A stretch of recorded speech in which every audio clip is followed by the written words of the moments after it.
washed with tears. One night, Jesus went to dinner at an important leader's house. The important leader invited his important friends. They were all just sitting down to eat when a woman walked in.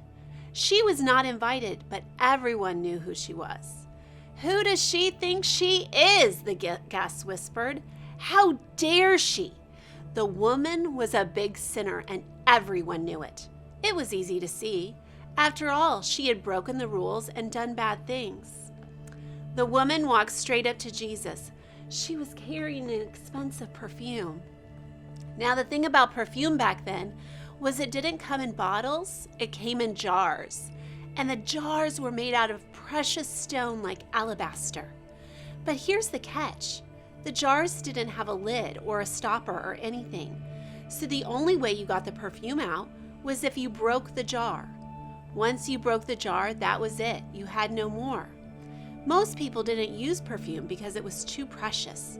They just kept it on a shelf and looked at it.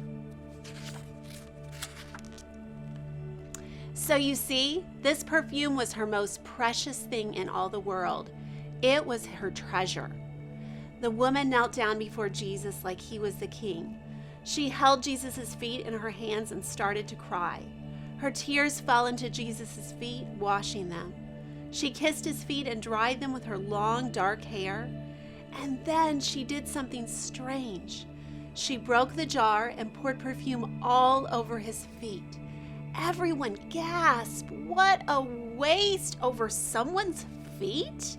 Such an expensive perfume. It smelled like the lilies in the summer field.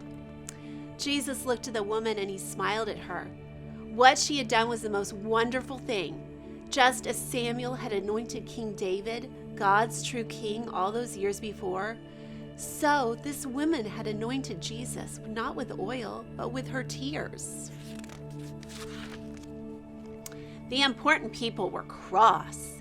They thought Jesus should not be kind to this woman. "The woman is a sinner," they grumbled. "We're the only good ones." And it's true. They did look good from the outside.